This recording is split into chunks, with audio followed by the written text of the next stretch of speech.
Hello, everyone. Before we start, do me one quick favor. Hit that subscribe button. Not everyone watching, just you. Yeah, you.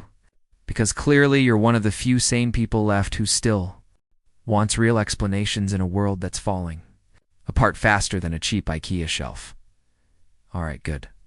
Let's get into it, because what happened this morning, I don't even know how to describe it. Historic? Unbelievable? Completely insane.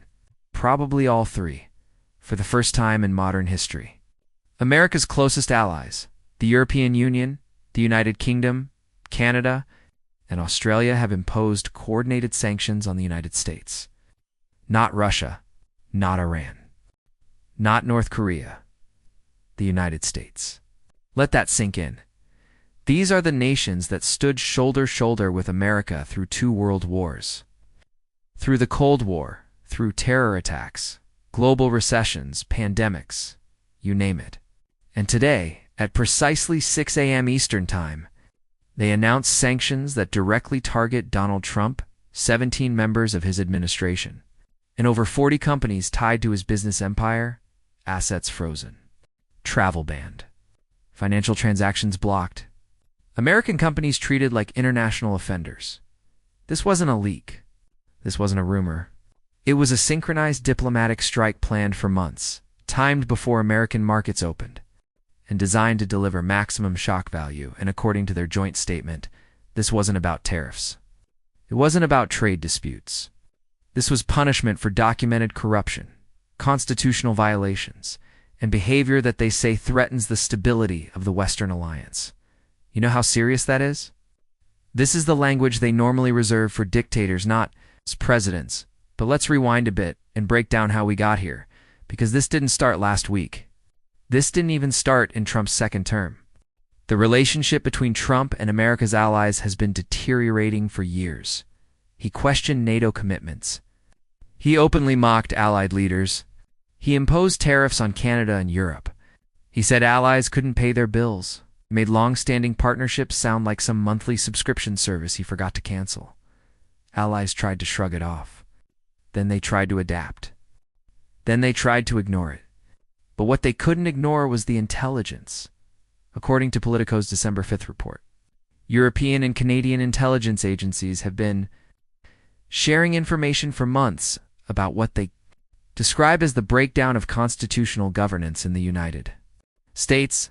Then came the Desert Files leak, financial documents showing foreign governments sending money into networks tied to Trump's business empire, payments routed through shell companies, transfers disguised as consulting fees. All the stuff you usually see in crime dramas, not presidential administrations. For years, light intelligence suspected the money flow existed, but they couldn't prove it. Not until now. One European official reportedly said they had watched the corruption but didn't have the receipts until the leak dropped. That leak changed everything. From their perspective, they were watching America slide into a form of governance they simply could not trust. And they concluded that simply talking to Trump wasn't working. Warnings didn't work. Diplomacy didn't work. Private pressure didn't work. So they escalated together. Now let me explain how unprecedented this is. For 250 years, the U.S. has been the country imposing sanctions, not receiving them. America sanctions hostile regimes. America sanctions dictators.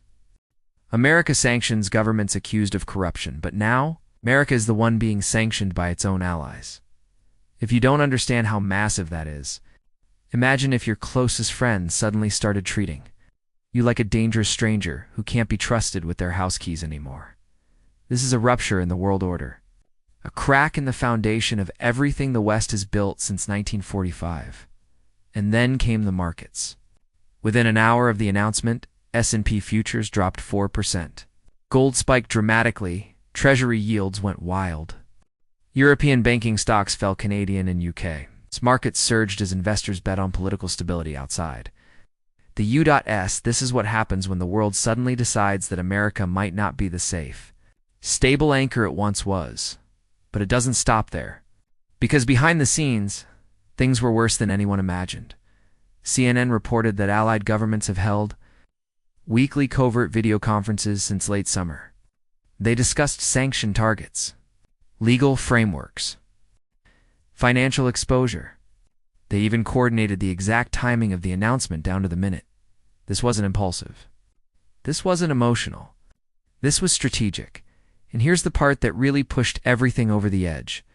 According to CBS News, Allied intelligence intercepted communications indicating that Trump may have shared classified information. It's provided by allies with Russian officials now. Whether Trump did it intentionally or because he can't keep secrets is irrelevant to them. What matters is that their intelligence assets were at risk. A British official reportedly said they faced a choice: protect our sources or pretend everything is normal. Guess which one they picked? Then came Trump's response. And if you hoped he'd be calm, well, you must be new here. Within minutes, he posted on Truth Social, calling Allied leaders globalist traitors, accusing them of attacking American sovereignty, and threatening to withdraw all U.S. troops from Europe. Immediately, he even called the sanctions an act of war, not metaphorically. Literally, the world froze. Markets froze. His own administration froze. Then quietly, officials walked back the threat because Republican senators started panicking. The mixed messaging only deepened global uncertainty. Now, Washington is in full-blown crisis mode. Diplomats are scrambling. Pentagon officials are holding emergency briefings. Intelligence agencies are trying to figure out how to operate without the cooperation of allies they've relied on for 80 years. Meanwhile, Republicans in Congress are suddenly acting like they've never met Trump before. Statements like deeply concerning and monitoring the situation closely are flying everywhere. A sure sign that political survival mode is kicked in. And what about the experts? Harvard's Lawrence Tribe said this situation is unlike anything in American history. Richard Haas called it a world historical turning point. Some former NATO officials described it as the moment Western unity officially collapsed. This isn't just another Trump scandal. This is a geopolitical earthquake. Sanctioning Trump is one thing. Sanctioning his administration is another. But sanctioning the United States, the entire country, is a declaration that the democratic world no longer trusts American leadership. Look, you can love Trump, hate Trump, vote for him, vote against him. That's your right, but this is bigger than politics. This is about whether America remains the leader of the free world or becomes the unstable partner everyone tiptoes around. Right now, allies are already drafting the next phase. More sanctions, trade adjustments, intelligence restrictions, defense realignments, possibly even a new coalition without American leadership. And if this continues, the West may split into two camps: democracies that trust each other, and America standing alone. So here's the bottom line. America's closest allies, nations that fought beside us, bled beside us, rebuilt the world beside us, have concluded that Donald Trump poses a threat not just to American democracy, but to their own security. And this time, they acted. This is the isolation they hoped to avoid, the crisis they feared, the moment many believed would never come, and now the world is waiting to see. Does America fix this, or fall even deeper into the chaos? Either way, history is being written right now. Stay tuned. Stay awake.